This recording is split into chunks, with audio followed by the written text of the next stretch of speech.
All right, so guys, everything PEI. So I got a little bio here. I'm gonna read your bios, guys. So Monica O'Brien's Canadian, but equally proud of her maritime roots. Born in Kitchener, Ontario, and raised in the smallest province, PEI, Monica counts herself equally Islander as Ontarian. Always the girl from away, Monica still visits PEI every year to the beautiful scenery, wonderful beaches, and warm hospitality. Monica is a regulated Canadian immigration consultant for 25 years, also a mentor to me, I might add, and has assisted countless individuals and families in their immigration journey to Canada. More recently, she's taken on an educational role with her peers and works with the Canadian Association of Professional Immigration Consultants, CAPIC, where she puts together education and training events for other consultants. Now residing in a small community outside of Toronto, she enjoys watching and playing hockey, traveling with family, taking long walks with her pup, with whom she hopes to take to PEI this summer. Awesome. Awesome. And as a side note, it's nice to have this on the other foot, Monica, because usually it's you introducing me. This is true. Yes. So Susan. Hi, Susan. How are you? So Susan Robinson is a proud native of PEI through and through and is from a fifth-generation farming family. Hailing from the beautiful hamlet of Tyrone. Is it Tyrone? I hope I say that right. Susan Tryon. Sorry. Tryon. Susan, or Suar, as she is effectively known, is the executive director of the Law Society of PEI. Sue has been in the role for a number of years, and prior to that was a general counsel and HR manager for the town of Summerside. Sue has a bachelor's degree from Acadia, a law degree from Queen's University, and she spent a number of years in Ontario before returning to her roots. Sue can be found walking on her beloved beach, socializing with friends, and heading off to the next concert. Awesome. I wish, not lately, but sometime soon. Cool. So listen, guys, as you know, that's kind of the formal introductions. I've been hunting around here for a little while to give everyone a unique perspective on Canada. And instead of me, popping open a Wikipedia page and talking about things that I don't know, one of the things that I wanted to do was have, kind of from the horse's mouth. So Susan actually she's in PEI right now. Monica's within the Toronto area, but as I said, she has firm roots there and everything. But I've asked them both via Monica, actually, because Susan and I just met, to kind of set this up. So they've graciously put together their time. I'm going to stop talking as much as I like to do. And I guess maybe you guys can introduce yourselves and go from there. And we'll just keep it open. And I'm sure we've got a smaller group tonight, but everybody's going to have some questions, and yeah, we'll go from there. So who wants to kick it off? Sure. Well, hi everyone. It's nice to see you. So let me talk a little bit about how Sue and I know each other, so you can get there. So as Brandon said, I was raised in the second biggest province. I was born in Ontario, which likes to call itself the center of Canada, or if you're from Toronto, Susan can relate to that. And when I was 9, I moved to PEI and I spent 10 years there, my formative years there. So I went to school, we lived on a farm, and Sue and I went to the same school. And I didn't know her so well in high school. We certainly knew each other, but we really connected more formally back in Ontario when she had come to work between university and her law degree. So we connected there, and Sue spent a few years in Ontario before heading off to Queen's. And then she made her way back to PEI. I know Brandon's going to ask her what drew her back to PEI, but I always remember this conversation Sue had once where she went to see some medium who told her that you are going to meet somebody, the man of your dreams, someday there. So I always like to say it's part of that. So Sue, what the medium? Yeah.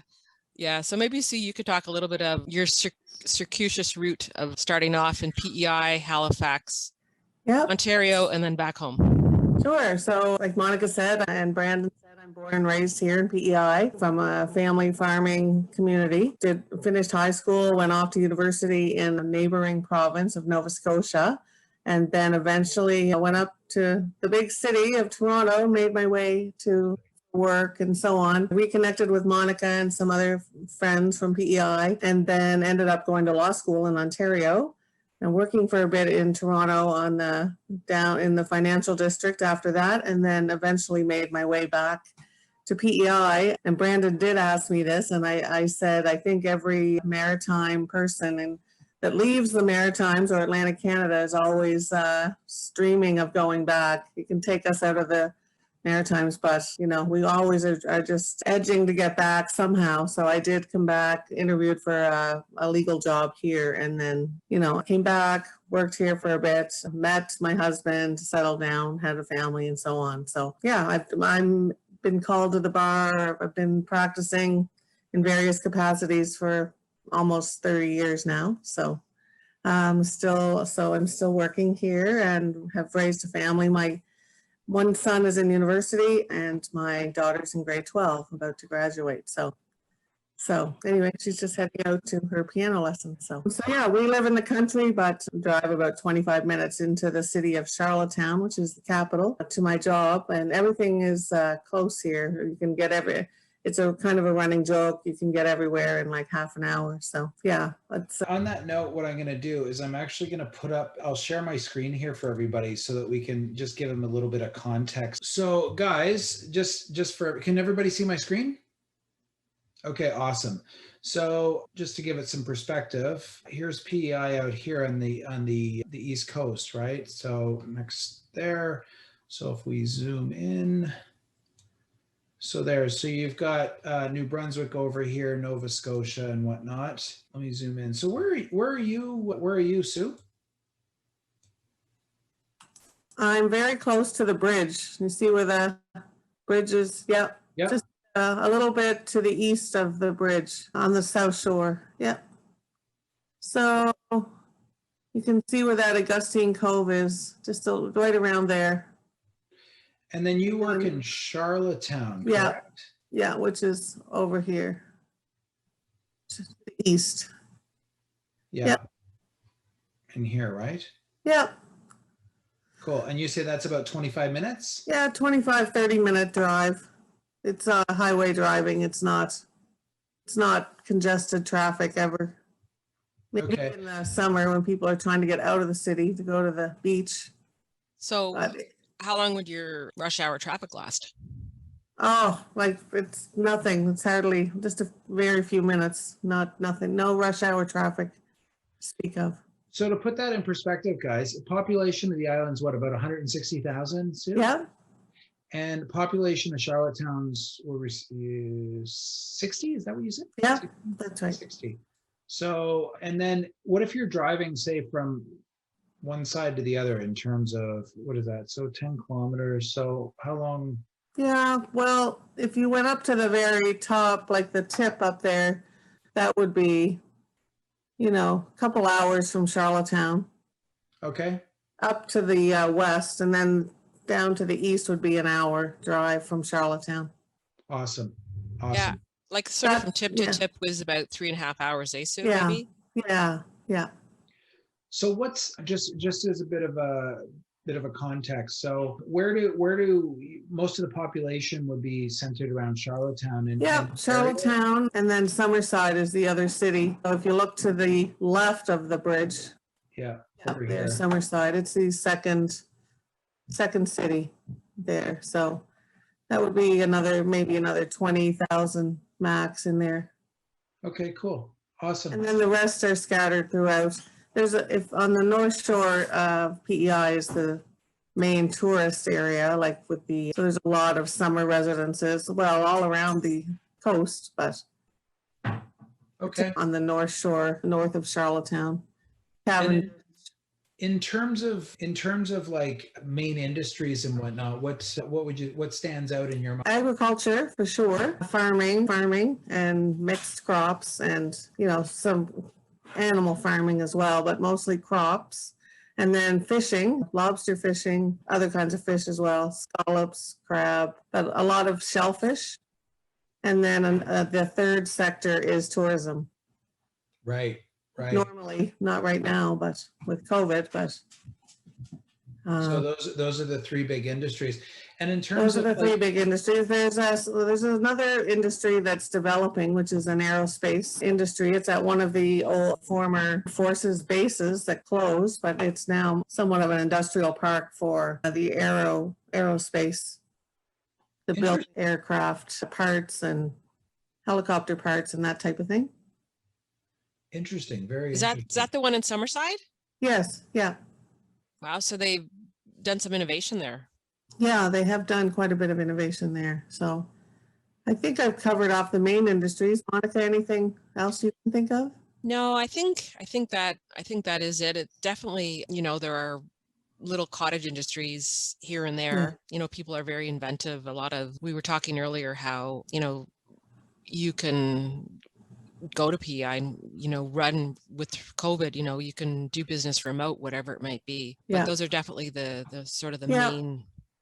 We do have a university here as well, and a veterinarian school, professional school. So there's only 4 or 5 vet schools in Canada, and one of them is here. So.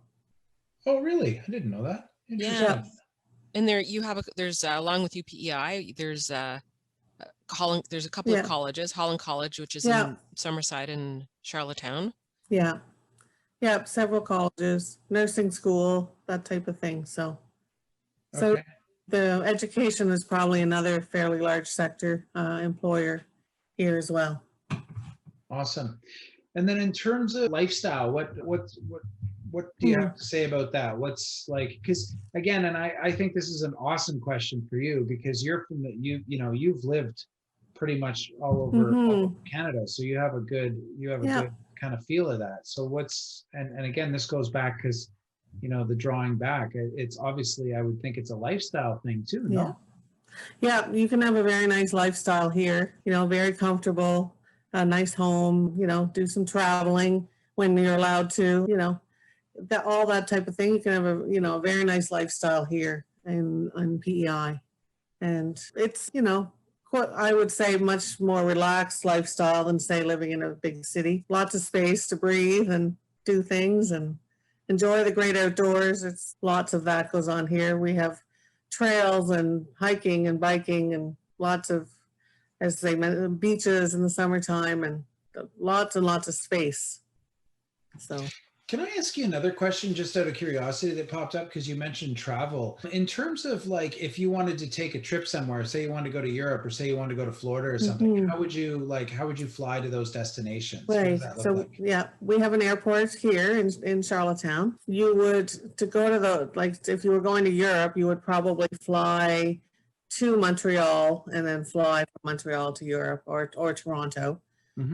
I believe there are a couple of flights from Halifax, because there's a big international Halifax airport, which is only about 3 hours from PEI to get to the airport. Halifax, but you drive there and then you could fly. There's direct flights to the US from the Moncton Airport, which is in New Brunswick. It's only a couple hours, even an hour from the bridge. I know you can fly direct to, say, Florida, which we've done before from Moncton. So yeah, you can fly out of Charlottetown, you can fly to other places in Canada. And then within a short drive, you can fly direct to the US. Okay. No, I was just curious if it was like Charlottetown and then to, say Fredericton and then so it's basically one jump from Charlottetown to somewhere else. Okay. Yeah.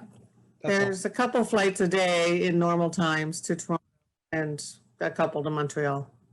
Man, I took a flight one time. It was on a low cost thing from Toronto. It went like Toronto, Montreal to like Fredericton to Halifax. And I was like 4 stops to get to Halifax. It was painful. Yeah. I think they're out of business now too, thankfully. Yeah. So yeah. But Brandon, in terms of lifestyle, as Sue said, it's really affordable living. I mean, compared to the bigger pockets in Canada, like Vancouver, Toronto, even Montreal and Calgary, which are now, more expensive cities. Like we were talking about housing prices, and you can get a really nice house between $300 and $350 and Canadian. Yeah, Canadian. Yes, Canadian. Yeah. And I mean, like the cost of living, I would say, is relative, Sue. I mean, I think like I go every summer and visit, like food prices are comparable to where I am just outside of Toronto. So, I mean, I think it's all relative. Is it a super cheap place to live? I wouldn't say it's super cheap except for housing, but it's a great lifestyle. It's a little slower paced, but there's everything there that we have in any other biggest jurisdiction. you've got your Walmarts and I was gonna say, is there a Walmart? there's a couple of Walmarts. There's Yep, 2 Walmarts. yeah, Okay. there's malls, there's all the big name retailers that Yeah. you would have in any city. And we were saying earlier, like 20 years ago, the bridge was built, the Confederation Bridge, and it did really bring PEI into the end of the 20th century. It's not Yeah. really, a back of the beyond kind of community, but it still does maintain that sort of charm, that little bit of charm that's a little bit slower paced and where you can catch your breath, but you still have all the amenities that you need around you. I mean, I love it. I mean, it's a place that I would love to retire to at least part of the year. And I could move there now for sure and do my job that I'm doing now. Yeah, but Yeah, slower pace, but there we do have a very vibrant arts community, and we do have a really big food industry, food restaurants and establishments like that here. So it's foodie heaven, I think. They have big food festivals and wine festivals and. Yeah, and you have some big chefs from PEI, and you can get some big concerts there in the summer. Yeah, some of the bigger artists. We do have big concerts. Yeah, this is making me think of the old days. Pre-COVID concerts and so on, but we've had a really very positive COVID experience here, though. Actually, like we've been able to close our borders really during the height of COVID, so we've done quite well. Yeah, awesome. Let me shift gears a little bit. Let me ask you, because one of the questions that I know a lot of people are curious about, because a lot of people have the ability, and Monica even alluded to it, about the ability to work from home. And I know this might sound a little naive, but what are you looking at in terms of internet connectivity and things like that? Is the island pretty well hooked up all over the place, or are there like dead spots, or what is that? Yeah, so it's like in the cities that there's no problem there. That's no problem with service.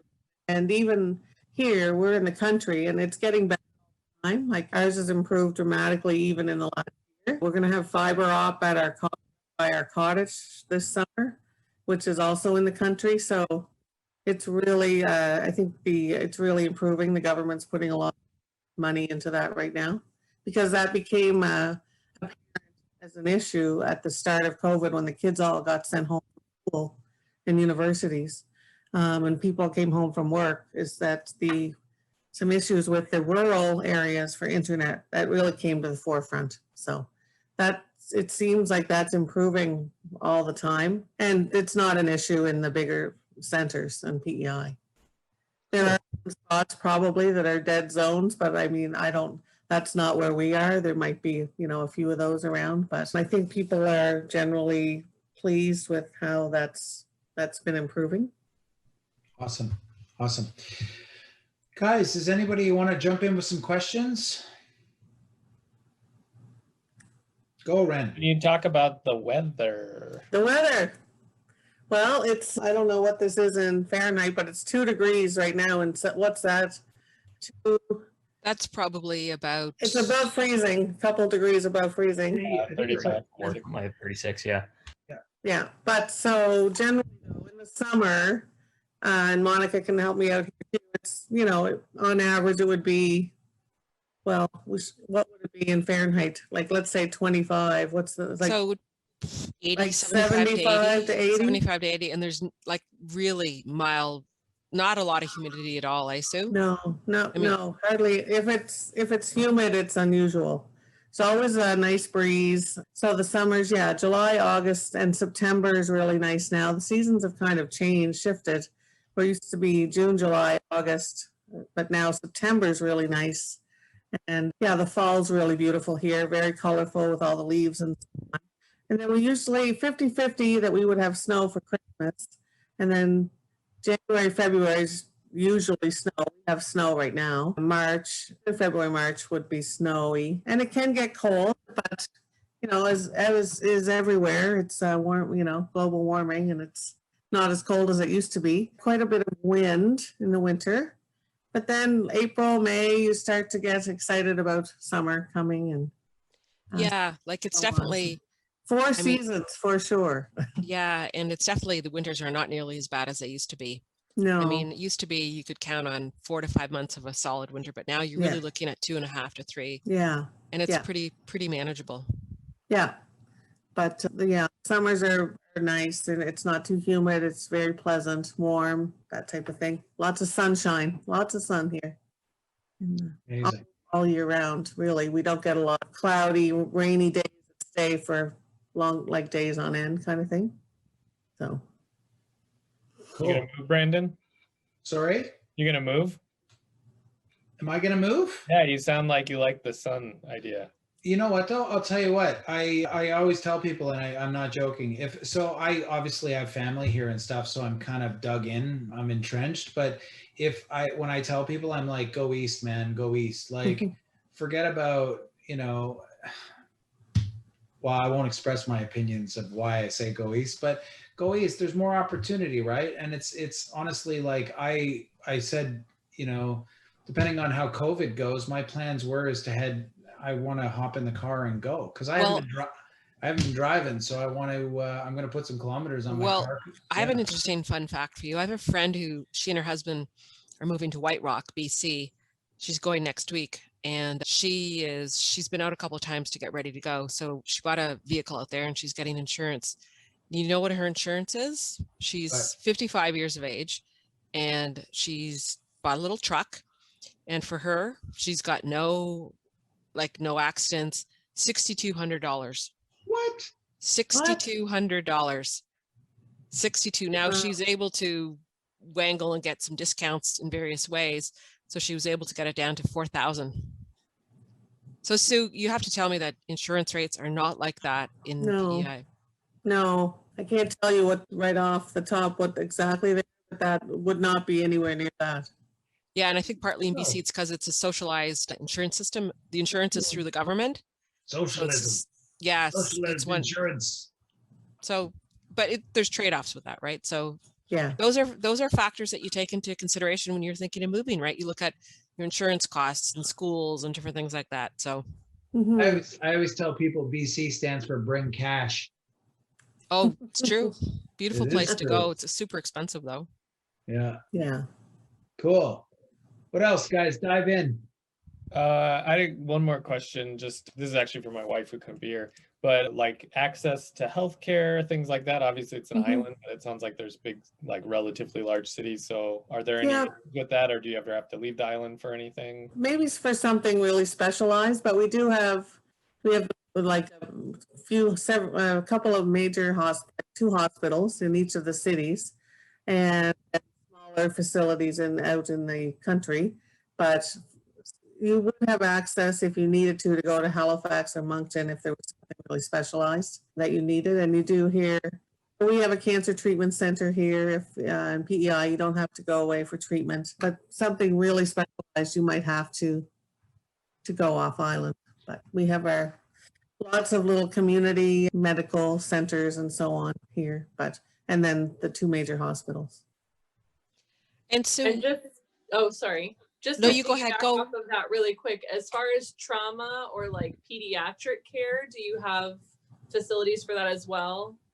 Yeah, we do. But again, if it was something really specialized, then it probably would be like an airlift to Halifax or Moncton. We do have that capability here for the helipads and so on, especially the pediatrics. yeah, I think it's the Isaac Killen Center in Halifax. It's Yeah. one of the world-renowned Children's pediatric hospital, care, out of there.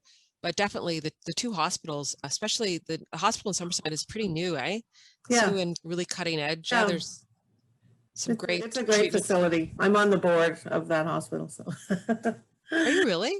Yeah, but it's a wonderful facility, and they both are, both hospitals. So. Just to kind of play off that a little bit. So a few things, guys. Are you guys familiar with Halifax? Because we've dropped it a few times. So Halifax is, I would say it's probably one of the major cities in the Maritimes. Yeah, that would Oh, be the yeah, major yeah. city, right?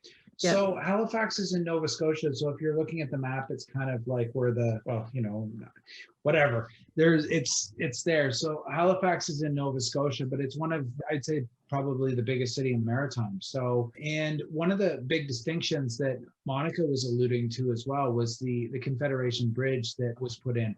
When did that go in? Was that 97, 98, or was that sooner? When was Yeah. that? Around that time, 97, right? Yeah, yeah, it was 97? definitely 97. Is the ferry service still running? Just out of curiosity, or they? Yes, yeah, it's at a different point now, point of entry. It's further on the eastern end of the island. Cool. They have the ferry there to Nova Scotia. Yeah, I mean, some people, are nostalgic and they still want to do the whole ferry thing. You can do that. But if you want to get over quickly, you definitely can. Yeah, Halifax is a great place if you still want that down home feel, but with a bigger city vibe. Halifax is a place. Yeah. It's a great city. It's Yeah, very It's on the water. It's, it's yeah. very livable. Purdy's Wharf, Yeah, lots of Yep. good music and so on. the Liquor Dome, Seafood. Oh my God, the Liquor Dome. or the Dome as they call it if you're from Halifax. Mm. But anyways, that'll be another night. Caleb, Steen, anybody questions? I can add one in. Yes, I was curious. We started talking Halifax, and this was actually going to be one of my questions was compare. Yeah, so like my wife and I have been analyzing the Maritimes a decent amount. Compare life in, let's say, somewhere on PEI as Yeah. opposed to, living in Halifax or Fredericton or like, St. John's up in Newfoundland or something like that. Like what are the differences? Well, Newfoundland is a institution on its own. More further.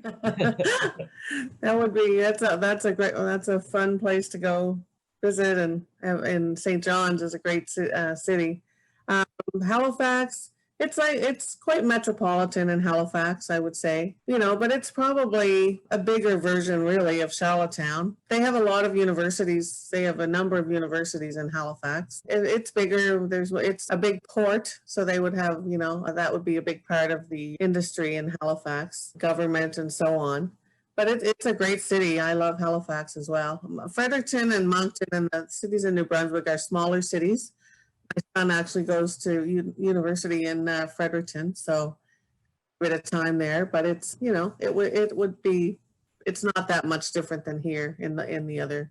Halifax is a bit more metropolitan, I would say. Yeah, and Halifax is pretty diverse, I would say, Sue. It's got a Mhm. vibrant Black Cultural, community, yeah. lots of history there. Yeah, definitely. Yeah. Lots of industry, and fabulous schools. I mean, even within driving distance of the city itself. I mean, Sue, you went to Acadia, which was what, 2 hours from Halifax? No, not even like an hour. Yeah. That's Wolfsville, no? Wolfsville? Yeah. Yeah. And they have a big wine industry in that area now, like a wine growing region in Nova Scotia. Yeah, so just as a point of interest, St. John is in New Brunswick, and it's a port city on the Bay of Fundy, and it's quite an interesting city itself. It's got busy active port, and it's very close to the US, so there's a lot of an American influence there. And then St. John's in Newfoundland there's lots of characters, lots of fun. There's a great university there, Memorial, which has a medical school there. It's definitely the major hub in St. Newfoundland. The weather there is, I would say, quite more extreme than the other maritime provinces. Now, over the years, I think climate change has impacted it too, but you'll find your winters are longer and it's significantly cooler. Yeah. I got to tell you, you guys, in speaking here, you've brought back all this trauma from my elementary school days, because I could never get St. John's and St. John proper on my freaking geography test ever. I would always screw that question up. And recently my daughter's doing that in school right now. And it's like, oh, we're back to St. John's. We get it mixed up too. I get it mixed up all the time. And it was like, that was the trick question for me. Yeah. So it's funny. That's what I think of every time. Yeah. And, I mean, just if you're talking about culture and lifestyle, people from Newfoundland, I mean, all the people from the Atlantic provinces have commonalities, but people from Newfoundland are just a little bit different. Wouldn't you say, Sue? Oh, They're just a little bit more unique. Yeah. But they're very lovable. And they love Newfoundland. Mm-hmm. They love it. Yeah. Very loyal. Yeah. Sue, when you were saying about getting back and stuff, it's funny because funny enough, my friends or my parents' neighbors are like direct out of like Newfoundland, like, and they're just basically, they've got their house there, and that's what I was thinking when you said that. A lot of people are like, they're just working here and everything, and they're saving for retirement to go Yeah, back there. to get back. That's it. That's all. That's their MO. Yeah. Yeah, So, it's true. Yeah. yeah. They're always dying to get back. Yeah, man. Cool. Yeah. So Caleb, that's interesting. You've been doing some research on some of the, I guess, some bigger cities in PEI. Or in the Maritimes. Yeah, they're similar, but they each have their own unique aspects of them. Mm-hmm. What are you finding, Caleb? What are you leaning towards? Oh, I don't know if we have a leaning yet.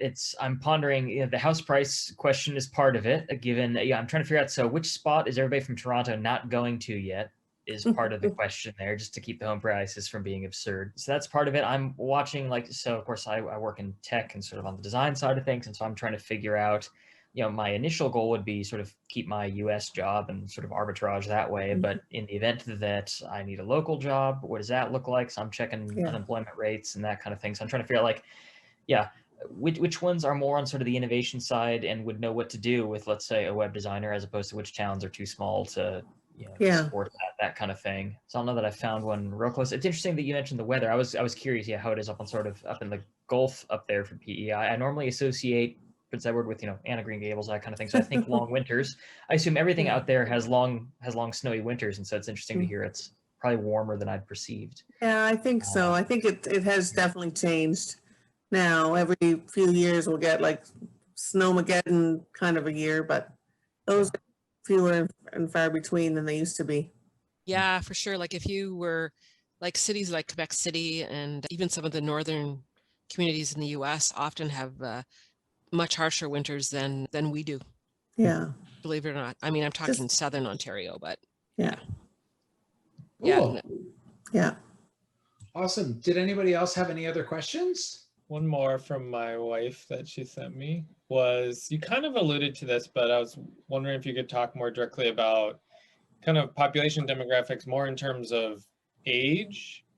So is it more of a retirement type community? You did mention schools and families and kids, and it's skewed one way or the other. And also how stable, is it a lot of people who just come there for the summer and take off, or is it pretty stable? I think it's pretty stable. I mean, in normal times, like our population would grow in the summer. I think we have something like 1 million visitors in the summer, but the rest of the year, it's pretty stable.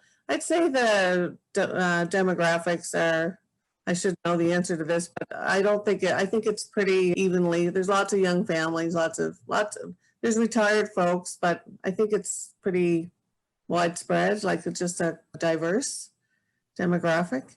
And we are also becoming more diverse culturally as well, because we have a robust immigration system programs here. You do. I do. Of course, it's a field we work in, Brandon. Yeah.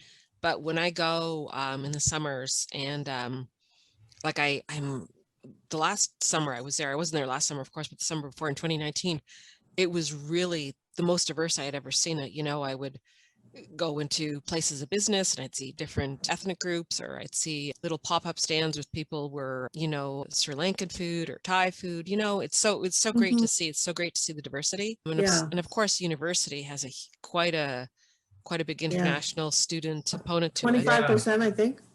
Yeah. 25%, I think. Yeah. Yeah. And not all of them stay, but some of them choose to stay. Yeah. And market their home. And I think your former premier, Joe Giz, he hasn't been premier for a while, but he's of Lebanese descent.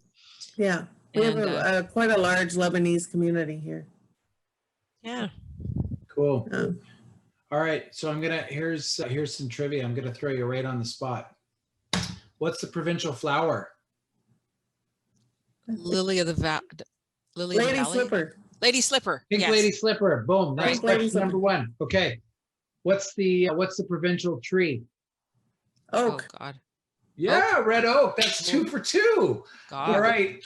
Provincial bird. Blue jay. Yeah. I was going to say blue jay. Fantastic. Susan, you were on the reach for the top team, weren't you? Fantastic. And of course we have Anna Green Gables, our yeah, and you know what? that, I mean, we kind of, those from PEI, we roll our eyes a little bit, but we're equally proud of it too, right, Sue? Yeah, for sure. I mean, yeah, it Yeah. is. It's funny It's when made you in were industry. when you were talking about innovation in some of the cottage industries. There was a guy, I can't remember what he was doing, but he was selling little parcels of land of Anna Green Gables, and that, I was thinking that was an innovative little take on it. Saw that on the internet somewhere. Yeah. So, And our soil is red, yes. reddish. Yeah. Yeah, that's because of the iron in the air. No, Yeah. the oxygen. There's so much iron in the sand that the Yeah. oxygen turns the soil red. And it's Yeah. only one of like 10 places in the world like that, Yeah. funny enough. And it's Yeah. very green and red and blue for the ocean. So Yeah, it is really very gorgeous. picturesque, very beautiful. Yeah, it's a great place to consider if you really want a place that's slower paced, not rushed. I mean, if you're one of those people that loves the hustle and bustle of the city and always some action, it's not really the place for you, I don't think. But if Yeah. you really want a place where you can slow down, great family life, lots of things to do, everything is within arm's reach. And then if you yearn for a bit more travel or a bigger place, that's there too. And that's what you do, right, Sue? Yeah. Like Yeah. PEI is your home, but you We travel. Yeah. travel and Yeah. I mean, how far of a drive is it to, say, New York City? A day's drive. Yeah, well, it's about 11-hour drive to Boston. So however far beyond that is New York, another several hours. So 20, I'm not sure. It's What's your- 10 or what's your 11 hours closest drive to border? Boston. Would it be Yeah. Maine? What? Yeah, Closest border would be Maine? yeah, Maine. So we can get to Bangor, Maine in like 5 or 6 hours. So Cool. yeah, so Yeah. the distances are not that far, really. I Awesome. mean, if you're, well, anything is pretty far in Canada, you need a car for sure. Yeah. Oh, public transit. Why don't we talk about public transit or Yeah. lack of it? Yeah, so there's transit in the city of Charlottetown, but not really out into the country. So we don't have island-wide public transit. But I did just hear our premier on the radio on my drive home talking about that very issue, saying that's one of his things he wants to accomplish. So some kind of public transit all throughout the island. So, but most people drive their own cars here. Great. Good. Right on. Does anybody have any other questions? We're good. Caleb? Justine? Yes.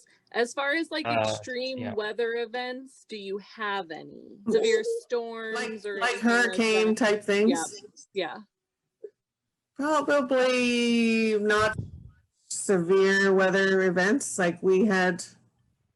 I don't even know if I would say a hurricane, like a tropical storm right below the hurricane, like maybe once every couple years. High winds mostly is the issue. Because you guys get a lot of like the storms that'll like come in on the east Yeah. coast of the US and then they loop Kind of get the around tail and end go- of those. Yeah, Yeah. you always get the kind of, it seems they always curve out and around. Yeah. They're sort of, they really impact Halifax and that area much more. Yeah, the south shore of Nova Scotia, I think gets And New Brunswick with the snow. Yeah. closest to. And I mean, like when we were kids growing up, we'd always have snow closures 4 or 5 times a year where you'd miss Yeah. school. There'd be a couple of snowstorms that would be big enough to cause schools to be closed. So like, would your kids still get a number of snow days throughout the year? I mean, here in Ontario, we get them. Yeah, we get them, not as many as we used to, maybe 4 or 5 in winter, maybe. And it's more to do, I think, with safety of the buses on the roads versus a big magnitude snowstorm. Yeah, but the weather is really, for the most part, pretty consistent. Yeah. I love snow days. I know. They're great. Cool. Justine, Caleb, Bren, good? Could I ask, how do you guys feel about, well, I'd say for both PEI and any of the surrounding provinces, to the extent that you guys know, how do you feel about, let's say, the governance, how, I don't know, how in debt is the government? How do you feel they've done at providing in terms of healthcare and things like that? Are their systems under strain? Are they Good sort question. of Sue, you could overall? probably answer that. I'd be curious more sort of the higher. How's that go? Yeah, I mean, it's, we're under a bit of pressure, of course, just coming through COVID with a lot of debt. Under normal circumstances, PEI is not in too bad a shape. I don't think the Maritimes is in too bad a shape that way. But like everywhere right now, there's going to be some tough times probably for everyone in Canada, US, wherever, like with the economy coming out of COVID and all the all the programs that the government's been providing, small business and so on, students, everything. So, but generally, I think, pretty good under normal circumstances. Yeah, oh, sorry, go ahead, Monica. I was going to say sometimes like one of the challenges is like in Newfoundland, you've always had for a number of years a challenge with the fisheries. Yeah. And how, those who have been fishermen all their lives and, the declining stocks or the challenges with the miles that you can fish, those are always challenges. Yeah. But I want to say over the last 15 or 20 years, there's been a lot more innovation in diversifying industries and finding new ways to create jobs. I think they've found a way to smooth those ups and like those variables. It's kind of more, it's smoother now. Yeah, and I think I think, Caleb, a lot of the you're talking about economies, often it depends on the government of the day, who's in power. Your conservatives will be a little bit more fiscally responsible, and your liberals will share the wealth a little bit more. So, yeah, well, and it's so hard, as Sue says, coming out of COVID. I mean, it's all. I think over the next several years, all jurisdictions are going to be struggling to sort of meet their budgets, but I still think overall, like I think of look at in Texas, the ice storms, and they lost their power, and it's because they elected to go off the grid, right? Texas was the only state that had they privatized it. So if you're thinking situations like that are going to happen, I don't think the provinces are going to run out of power or water. I mean, that's in the system that we have, it's like the healthcare, right? Healthcare is free. Sure, you might have to wait a little bit longer, but at the end of the day, you're not going to leave the hospital with a $20,000 bill. Yeah. So there's a little bit of trade-offs there, but it's a great question. And I mean, there are definitely some provinces some provinces are richer than others. Yeah. I mean, I think the Maritimes do a lot better than most of Canada, though, because, you look at Ontario, like, gosh, man, Caleb, stay clear, buddy. It's, this, when the tab actually hits the ground, I don't think I'll be around, but sorry for my kids and their kids, but stay clear of there. But I think the Maritimes are actually in a pretty good spot. That's why I'm always a big fan, and I'm like, go east, go east, go east.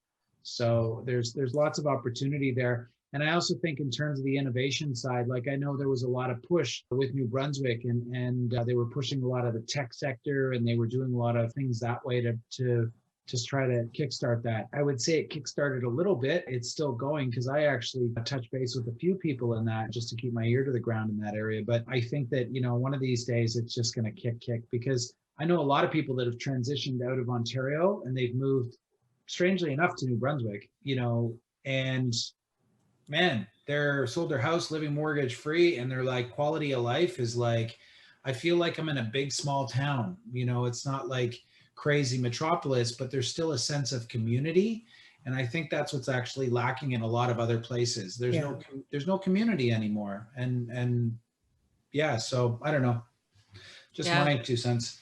I would say PEI definitely has a sense of community. Oh yeah, big time. Yeah, that's cool. Huge. Yeah. All right, let's leave it at that. Guys, did you have anything else anybody wanted to add? No, I'm just that we were glad to be here and share a little bit. Susan, thanks for coming. It was awesome. No, my pleasure. Thank you so much. Thank you so much, Susan and Monica, for that. It's really good. And I hope you guys are keeping well and all that. And I guess we'll talk to you soon. Okay. Okay, bye. Thank you, everyone. Nice have a great one. you. Thanks, Sue. Look at that cute little baby. I know he's. Yeah, what's the baby's name? Oh, It's Violet. Oh, hi, Violet. She really loves to be involved. Oh, sweet. See you later. Okay, bye, everyone. Thank Bye, you. Monica. Bye, guys. Sue. Take care.